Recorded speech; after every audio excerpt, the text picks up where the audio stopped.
Vesper Peak, Washington State.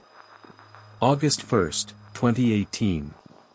28-year-old Samantha Sayers vanished without a trace. She never came home. 8 in the morning, Sam kisses her boyfriend Kevin goodbye at their Seattle apartment. She's heading to Vesper Peak for what should be a routine day hike. Kevin texts her before she leaves, "I know you don't need me to tell you this, but the terrain can be dangerous." Sam's response comes back immediately, "I know. I love you." Those were the last words Kevin dares would ever receive from the woman he planned to marry. By 10:30 that morning, Sam signs the trail register at Sunrise Mine Trailhead. Multiple hikers see her climbing toward the summit throughout the day. She's easy to remember, bald head covered in star tattoos, confident stride, always prepared. At 3 in the afternoon, a witness spots Sam at the summit of Vesper Peak, eating lunch, watching rock climbers. She looks happy. She looks safe. 6 p.m. comes and goes. No call from Sam. 7:15, Kevin's driving toward the mountain with a cheap flashlight from a gas station. By 10 that night, he finds her blue Ford Fiesta still parked at the trailhead. Empty. Cold. Sam should have been home hours ago. At 1:30 in the morning on August 2nd, Kevin calls 911. Sam Sayers has disappeared. What happened next would become the longest missing person search in Washington state history. 16 agencies. 8,000 hours of searching. Helicopters, thermal imaging, search dogs, hundreds of volunteers. They found absolutely nothing. Not her backpack. Not her hiking poles. Not a single piece of clothing. It was like Sam had simply evaporated from the face of the earth. But here's what makes this case different from every other hiking disappearance I've covered in 50 years. Sam was experienced, she'd hiked Vesper Peak 6 times before. She was prepared, proper gear, timeline, emergency contacts. She was seen by multiple witnesses throughout the day. So how does someone just vanish in broad daylight? The answer would tear her family apart, create conspiracy theories that destroyed lives, and leave a community asking the same question 6 years later: what really happened to Sam Sayers? This is her story. And if you think you know how hiking disappearances work, this case will change everything you believe about how people vanish in America. In 50 years of covering missing person cases, I've learned to spot the patterns. Hikers get lost when they're inexperienced. They fall when they're unprepared. They die when they ignore weather warnings or take risks beyond their skill level. But Sam Sayers breaks every single rule I know about how people disappear in the wilderness. Let me tell you why this case haunts me. Sam wasn't some weekend warrior who bought gear at REI and thought she could conquer the mountains. According to NBC News, she was described by authorities as an experienced day hiker who had hiked Vesper Peak multiple times before. Her mother Lisa told Dateline that Sam hikes hard and called her a beast when it came to outdoor activities. This wasn't her first rodeo. But here's what makes Sam's story different from every other hiking disappearance I've covered. She was prepared. She left at 8 a.m. with proper gear, hiking poles, backpack, water, food. She signed the trail register at 10:30, leaving a paper trail of her presence. She told Kevin she'd be gone from 8 a.m. to 6 p.m. and she always stuck to her timeline. Kevin told NBC that Sam was organized and reliable, she sticks to her timeline. She was also visible. Multiple witnesses saw Sam throughout the day. She wasn't trying to hide or disappear. According to the Snohomish County Sheriff's Office investigation, hikers spotted her ascending the mountain mid-morning. Another hiker ate lunch with her on the trail. At 3 p.m., a witness saw her at the summit, sitting down, eating a sandwich, watching rock climbers. She looked happy. She looked safe. She looked like someone who was having a normal day on a familiar mountain. So how does someone like that just vanish?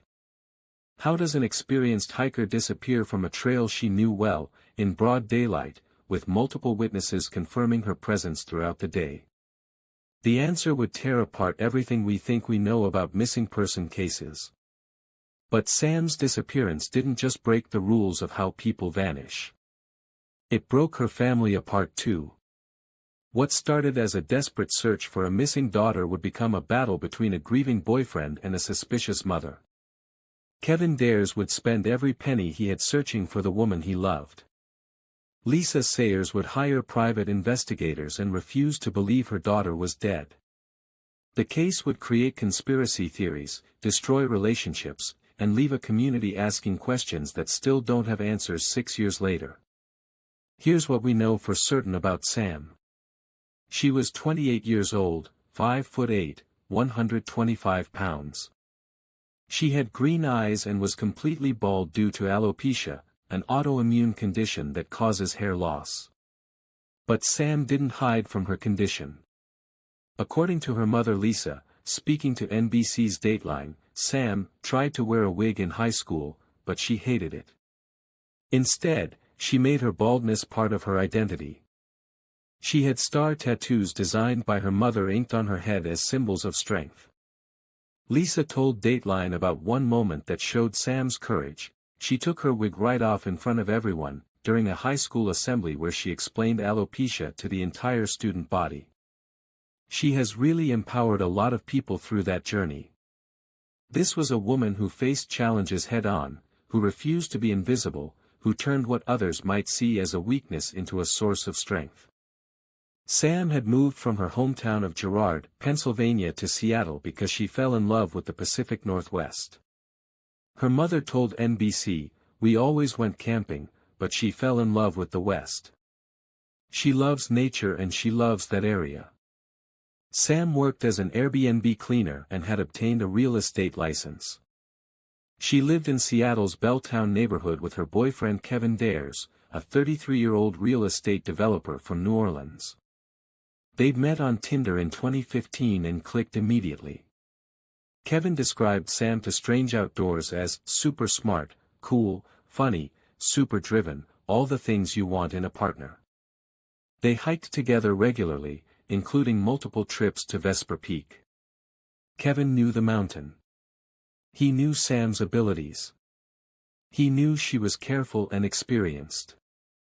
Which makes what happened on August 1, 2018 even more impossible to understand. If you've ever felt different, if you've ever had to find the courage to be yourself in a world that wants you to hide, Sam's story will hit you right in the heart. She was a fighter who refused to be invisible. She was experienced, prepared, and careful. She should have come home that day. But she didn't. And the question that's haunted everyone who's followed this case is simple: how does a woman this strong, this prepared, this experienced, just disappear without a trace? The answer lies in the events of August 1, 2018, a day that started perfectly normal and ended with the longest missing persons search in Washington state history. Vesper Peak. 6,214 feet of unforgiving granite and glacial ice, standing like a sentinel in the North Cascades. To most, it's just another mountain. But to those who know its history, Vesper Peak is something else entirely. It's a collector of souls. The trail Sam chose that August morning wasn't for beginners. The Vesper Peak Trail is rated as difficult, demanding respect from even seasoned hikers. It's a 4-mile trek to the summit, but those 4 miles include nearly 4,000 feet of elevation gain. The path winds through dense forest before breaking into alpine terrain, where loose rock and sudden weather changes can turn a beautiful day into a nightmare in minutes. Sam knew this.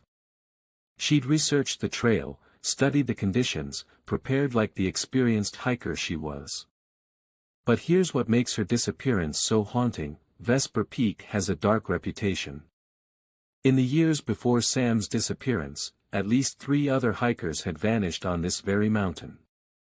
3 people who, like Sam, simply disappeared. The locals call it cursed. Search and rescue teams call it challenging. But whatever you call Vesper Peak, one thing is undeniable: it doesn't give up its secrets easily. On that Wednesday morning, August 1st, 2018, Sam sent her final text to Kevin at 6:30 a.m. Heading up Vesper Peak, she wrote, along with a photo of the trailhead. It was routine for her, always letting someone know where she was going, always checking in. It was supposed to be a day hike. She was supposed to be home by evening. She never made it home. When Kevin didn't hear from Sam by Thursday morning, he knew something was wrong. This wasn't like her. Sam was reliable, responsible, always in contact. By Thursday afternoon, he was driving to the trailhead himself, hoping against hope that maybe her phone had died, maybe she'd decided to camp overnight. But her car was still there. Sitting alone in the parking lot, exactly where she'd left it the morning before. And that's when the real nightmare began. If you're watching this and you've ever had someone you love go missing, even for a few hours, you know that feeling. That cold dread that starts in your stomach and spreads through your entire body. Now imagine that feeling lasting not hours, not days, but years. That's what Kevin Dares has lived with since August 1st, 2018. That's what Sam's family wakes up to every single morning. But here's what I need you to understand: Sam's story isn't just about one missing hiker. It's about the hundreds of people who disappear in our national forests every year. It's about the families left behind, searching for answers that may never come. And it's about the questions that keep us awake at night: how does someone just vanish? How does a mountain swallow a person whole? If Sam's story is affecting you the way it's affecting me, I need you to do something. Hit that subscribe button right now. Share this video with someone who needs to hear Sam's story.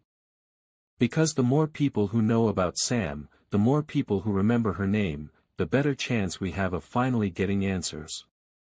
Coming up next, we're going to walk through Sam's final day, minute by minute, text by text.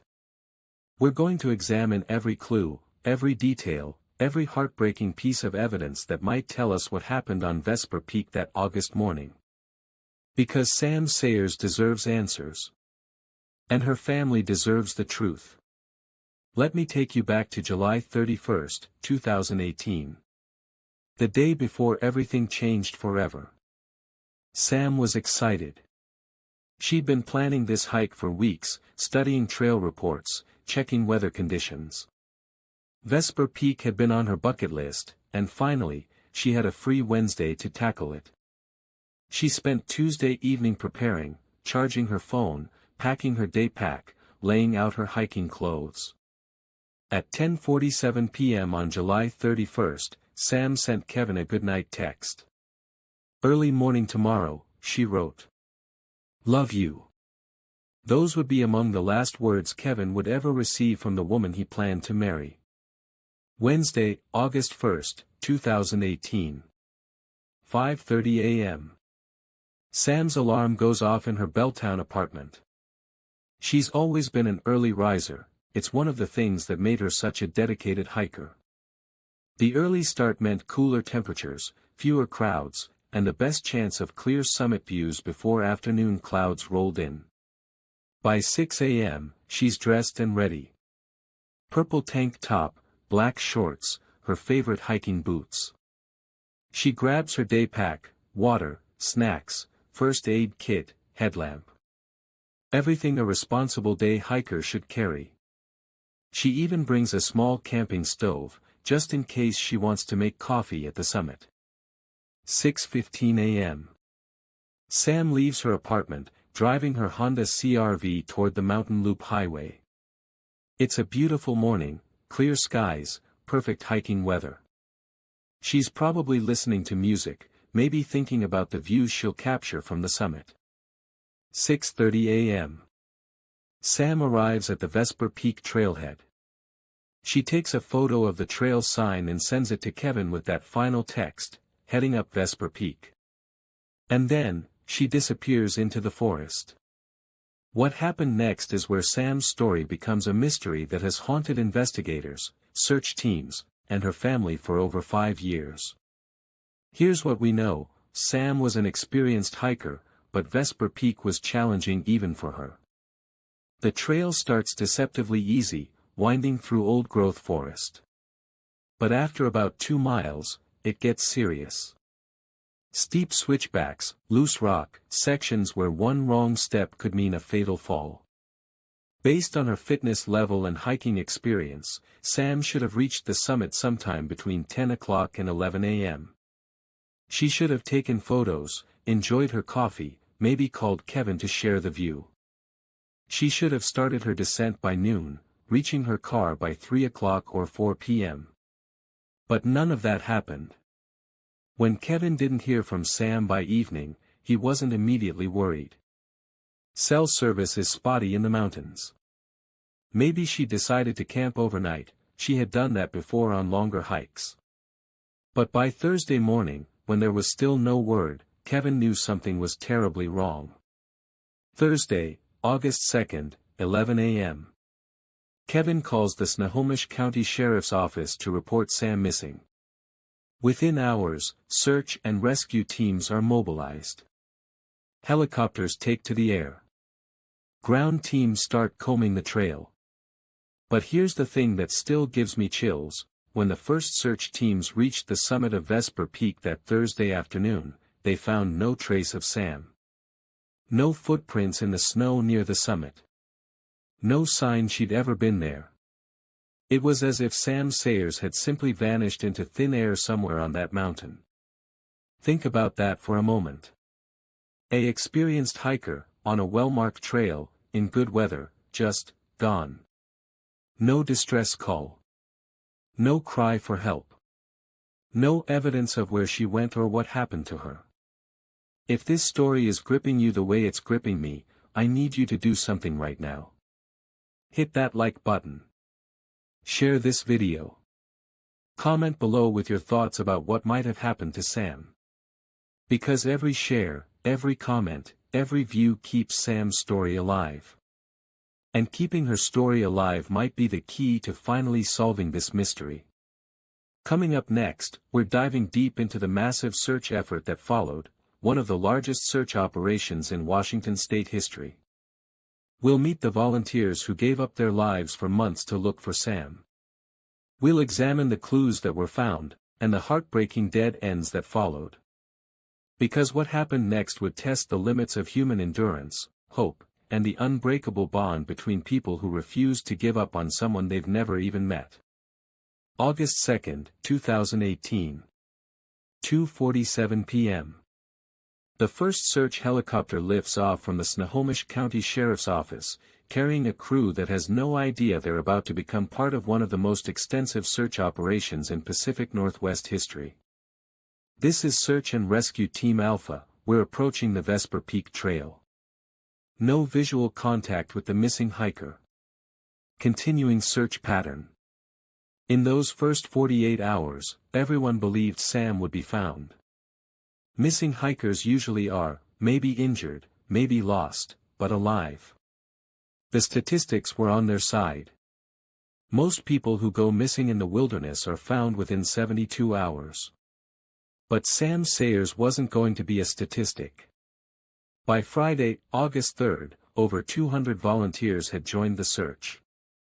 They came from everywhere: experienced mountaineers, local hiking groups, complete strangers who'd heard about Sam on social media.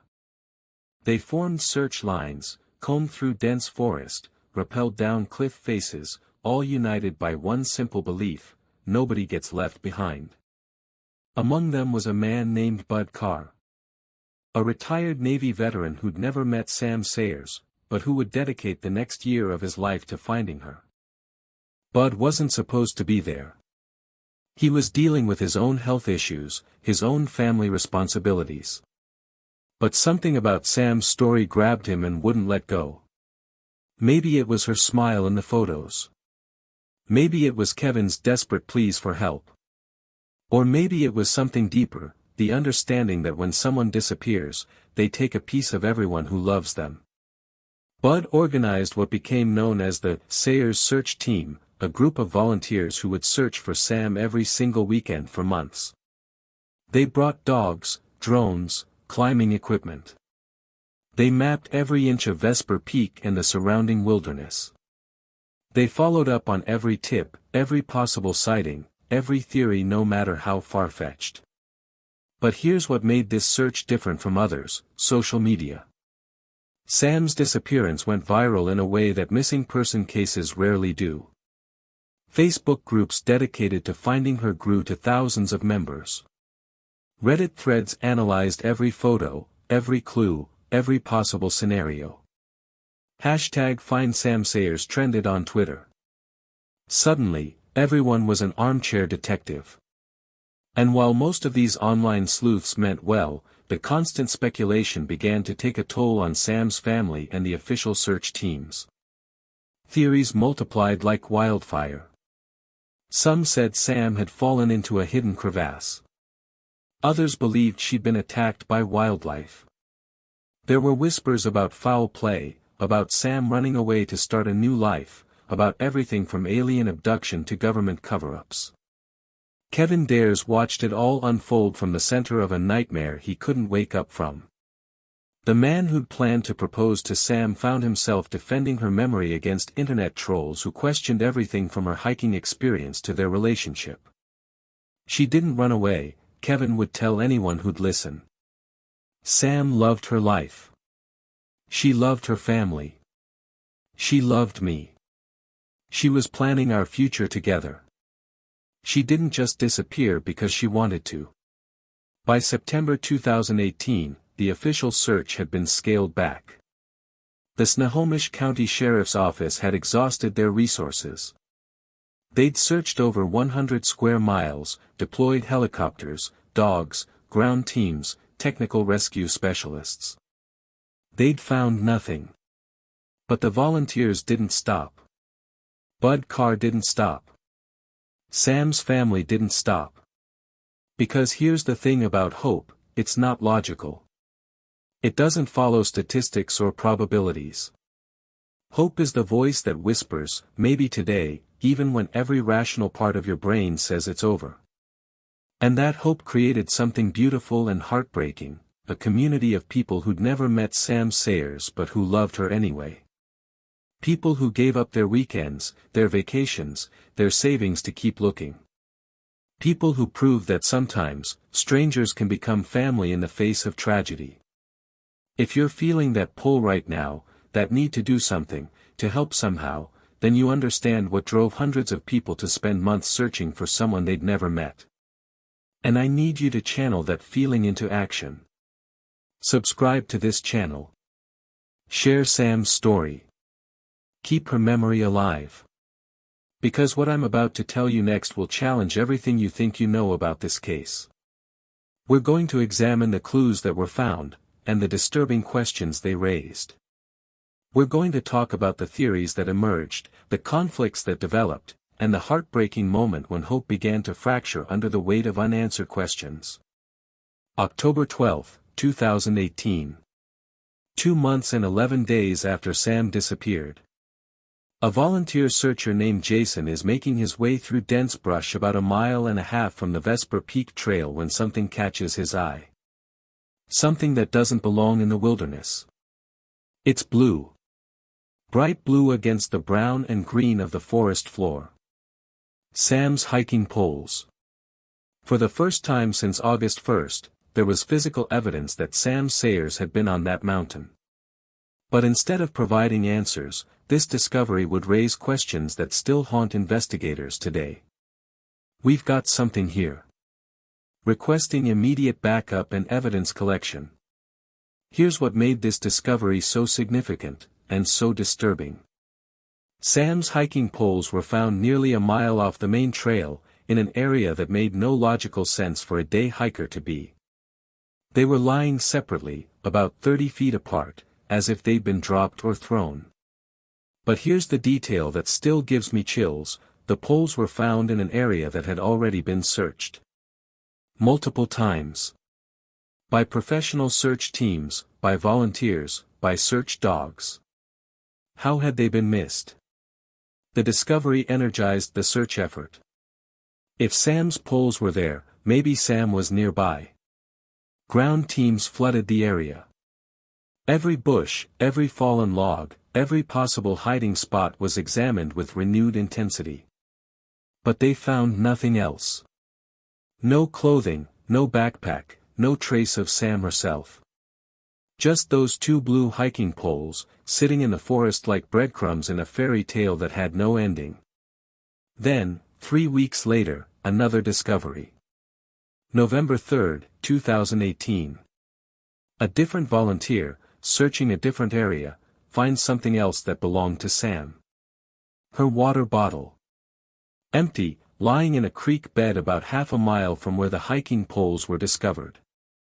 2 pieces of Sam's gear, found weeks apart, in locations that made no sense.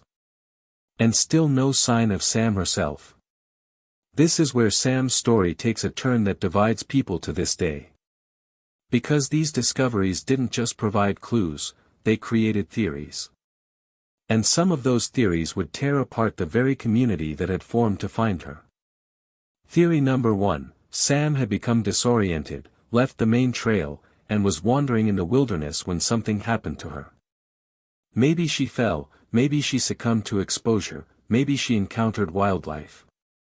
Her gear was scattered as she moved through the forest in confusion. Theory number 2, Sam had encountered someone else on that mountain. Someone who meant her harm. The scattered gear wasn't evidence of confusion, it was evidence of a struggle, of someone trying to hide what they'd done. And then there was theory number 3. The one that would split Sam's supporters into warring factions and create conflicts that persist to this day. Some people began to believe that the gear had been planted. That someone was deliberately placing Sam's belongings in the forest to mislead searchers, to cover up what had really happened to her. Think about the implications of that theory. If Sam's gear was being planted, it meant someone knew what had happened to her. Someone was actively working to prevent her from being found. Someone was watching the search efforts and manipulating them. The online communities that had formed around Sam's case began to fracture. Facebook groups split into factions. Reddit threads became battlegrounds. People who had worked side by side for months suddenly couldn't be in the same room together. Accusations flew. Volunteer searchers began to suspect each other. Theories became more elaborate, more paranoid. Some people claimed they were being followed, that their phones were being tapped, that there was a conspiracy to cover up Sam's murder. Kevin Dares found himself caught in the middle of it all. The man who just wanted his girlfriend found was now dealing with volunteer searchers who couldn't agree on what they were looking for, or even whether the clues they'd found were real. "I just want Sam home," Kevin said in one heartbreaking interview. "I don't care about theories or conspiracies or who's right and who's wrong. I just want to know what happened to the woman I love." If you're watching this and you've ever been part of an online community, you know how quickly things can turn toxic. How people who start with the best intentions can end up at each other's throats. Now imagine that happening when someone's life hangs in the balance. But here's what I need you to understand, despite all the conflict, despite all the theories and accusations, people kept searching. Because at the end of the day, Sam Sayers was still missing. And someone, somewhere, had answers. If this story is affecting you, if you're feeling the frustration and heartbreak that Sam's family has lived with for over 5 years, then I need you to act. Subscribe to this channel. Share this video. Comment below with your thoughts about these discoveries. Because we're not done yet. Coming up next, we're going to examine the most controversial theory of all, the one that suggests Sam never made it to Vesper Peak that morning. The theory that everything we think we know about her disappearance is wrong. And we're going to meet the people who refuse to give up, even when hope seems impossible. December 2018. 4 months after Sam disappeared. Private investigator Andy Curtis sits in his Seattle office, staring at a map of the Vesper Peak area covered in red pins. Each pin represents a search area, a clue, a theory. But something isn't adding up. Andy had been hired by Sam's family to take a fresh look at the case. 25 years of experience in missing persons cases had taught him to question everything, especially when the evidence doesn't fit the narrative. And in Sam's case, nothing fit. "Here's what bothers me," Andy would later tell reporters. "We have an experienced hiker who supposedly got lost on a trail she'd researched extensively. We have gear scattered in areas that make no logical sense. And we have absolutely no credible sightings of her on the mountain that day." Let me walk you through Andy's theory, the one that would shake the foundation of everything people believed about Sam's disappearance. Andy started with the basics. Sam's car was found at the Vesper Peak trailhead. Her final text showed the trail sign. But here's what Andy discovered that changed everything: there were no witnesses who actually saw Sam on the trail that morning. Think about that. Vesper Peak isn't a remote wilderness trail. It's popular, especially on beautiful August mornings. Other hikers were on that trail on August 1st. Some started earlier than Sam, some later. But not one person remembered seeing a woman matching Sam's description. Andy dug deeper. He examined the timeline, the cell phone data, the traffic cameras along the Mountain Loop Highway. And what he found was disturbing. According to Andy's investigation, Sam's phone last pinged a cell tower at 6:30 a.m., the same time she sent that final text from the trailhead. But here's the crucial detail: that cell tower also covers areas miles away from Vesper Peak. What if Sam never actually hiked up that mountain? What if something happened to her before she ever set foot on the trail? Andy's theory was explosive: Sam had been abducted from the trailhead parking lot, or possibly even before she arrived there. Her phone had been used to send that final text to create a false trail. Her car had been left at the trailhead to make it look like she'd gone hiking. And the gear that was found months later? According to Andy, it had been planted by whoever took Sam, scattered in the wilderness to keep search teams busy looking in the wrong place while the real crime scene grew cold.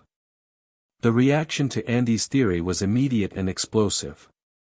The volunteer search community that had spent months combing Vesper Peak felt betrayed, angry, dismissed.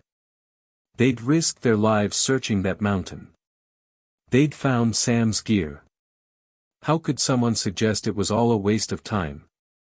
"We know Sam was on that mountain," Bud Carr insisted. "We found her poles, her water bottle. She's up there somewhere, and we're going to find her." But Andy pushed back. Finding planted evidence doesn't mean she was ever there. It means someone wants us to think she was there. The split in Sam's case became a chasm.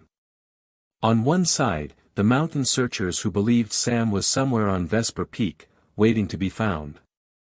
On the other side, investigators who believed the real crime had happened elsewhere, and that every day spent searching the mountain was another day the real perpetrator stayed free. Online, the conflict became vicious. Facebook groups banned members who supported the wrong theory. Reddit threads devolved into personal attacks. People who had worked together for months suddenly saw each other as enemies. Kevin Dares was caught in the middle of it all. Part of him wanted to believe Sam was on the mountain, because that meant she might still be found, might still be brought home. But another part of him was terrified by Andy's theory, because if it was true, it meant Sam had been the victim of something far worse than a hiking accident. "I don't know what to believe anymore," Kevin admitted in a rare interview. "I just know that Sam is gone, and I need to know what happened to her. Whether she's on that mountain or somewhere else, I need answers." But here's what makes Andy's theory even more disturbing: if he's right, if Sam was abducted, then someone out there knows exactly what happened to her. Someone is living with that secret, watching the search efforts, maybe even participating in them. Someone who might be watching this video right now. If you're that person, if you know what happened to Sam Sayers, I need you to understand something. Her family has been living in hell for over 5 years. Kevin has been carrying the weight of not knowing, of wondering if he could have done something different, of loving someone who vanished without a trace. And if you're watching this and you're not that person, but Sam's story is haunting you the way it's haunting me, then I need you to act. Subscribe to this channel. Share this video. Keep Sam's name in the public eye. Because whether she's on Vesper Peak or somewhere else entirely, Sam Sayers deserves to be found. Her family deserves answers. And the truth, whatever it is, deserves to come to light. Coming up in our final chapter, we're going to examine where the case stands today. We're going to meet the people who are still searching, still hoping, still refusing to give up. And we're going to talk about what you can do to help bring Sam home. Because this story isn't over. Not until Sam Sayers comes home. August 1st, 2023. 5 years to the day since Sam Sayers sent her last text message. Kevin Dares stands at the Vesper Peak trailhead, holding a bouquet of wildflowers. The same parking spot where Sam's Honda CR-V sat empty all those years ago. The same trail sign she photographed in her final message. 5 years. 1,826 days of not knowing. Of waking up every morning hoping today might be the day he gets answers. Of going to sleep every night with the same questions echoing in his mind. I still love her, Kevin says quietly, his voice barely audible over the mountain wind. I still miss her every single day. And I still believe we're going to find her.